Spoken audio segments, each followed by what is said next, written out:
Thom, is Green and Gray a song about the Northwest? Yes. Yes, it is. No. No, it's not. But I'm welcome. I'm perfectly happy. The Northwest is very hot right now. I'm happy to put that out there and see if maybe the producers of Portlandia would like to add it onto their soundtrack or something like that.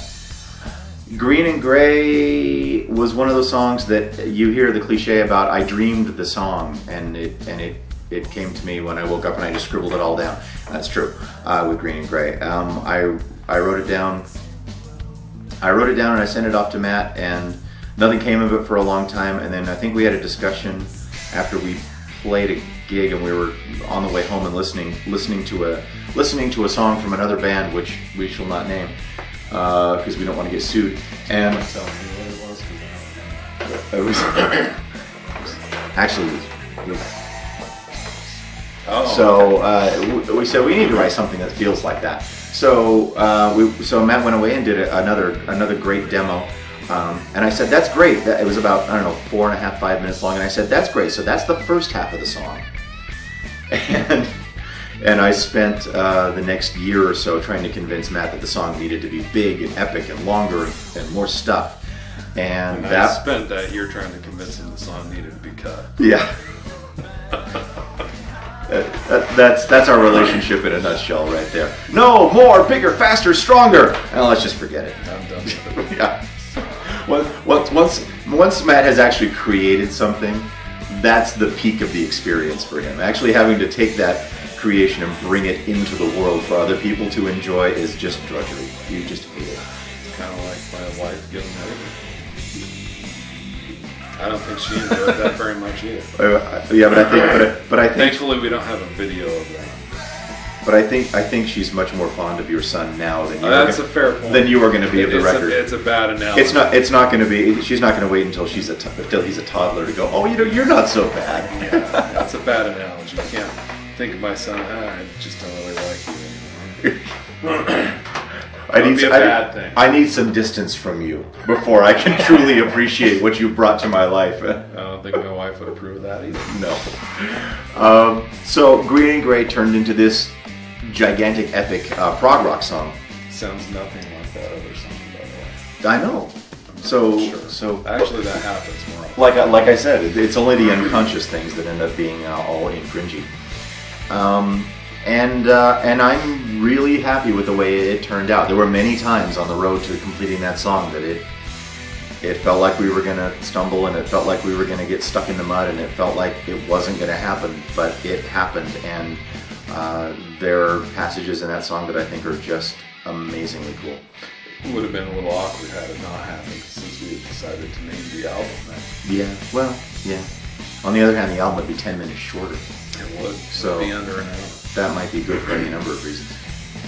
When I first played you, when I first said, okay, we're getting to where some of these are done, and I was sending them to you, you popped Green and Gray and Throne at first as the two you liked the best. What do you like about Green and Gray? And do you still like it now that it's covered in all kinds of overproduced stuff? Can I answer that? Was I looking at you? Man, no. Answer that. No? No, I'm not going to answer that. No, what were your thoughts on it? It's kind of proggy. It is probably the most prog thing we've ever done in regards to flipping time signature switching. Yeah, where it's like there's 3/4, 4/4, 3/4, 7. And lick based too. It's very there's like 3 minutes in there that's just us jamming, basically. I mean, well, not jamming. It was all very structured and written, but didn't that section come before the lyrics? That one did. Yeah, it did. It dropped in. It was just like stacking. It was like a Jenga tower of a song. It was like, okay, we're gonna have this riff, and then we're gonna have this riff, and then we're gonna have this drum break, and then we're gonna have this solo, and then we're gonna have this riff, and then this sort of staccato thing on top of it, and then we're gonna put this spacey piano thing there. And then let's make sure the whole thing doesn't fall over. So the funny thing is that song has probably the most tracks on any of the recordings, and the biggest mixing. Yet it sounds sparse. It is. And part of that's deliberate, and I wanted it to sound more raw than the others. But Of all the songs on the record, I for mean, being such a complex song, it's really a sparse instrumentation. it is something we could probably play as a power trio and get much the same vibe across, or at least for a lot of it. But anyway. The lyrics almost sound like they come from the 2001 album. Really? In what sense? Well, the 2001 album was almost about innocence and almost talking about the past. Yeah. And reaching out to people from your Not past. as full of self-loathing as everything else. No. The 2001 album was the lyrics on all of the songs are, I mean, I wrote most of those songs in my early 20s, and they're all very naive, and they're all very sort of reaching out, trying to find some kind of life, having not experienced a lot of life yet. This one, so in a way it's kind of a return to that in the way that, this is going to sound silly, but the first MP3 player I ever owned, it's a love song to my Cohen X5. It kind of, I really fell in love with music all over again when I reached a point where I could have so much music with me at all times and change my mood and listen to,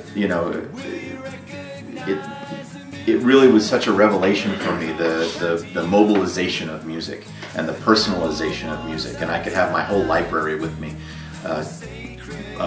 A big chunk of my library with, a prescribed section of my library with me at all times, and so it was a whole it was sort of just a love letter to music, and there's some religious metaphor in there, just because I feel like in a lot of ways music has sort of been my guardian angel. It's the thing that gets you through the high times, the low times, and all the times in between.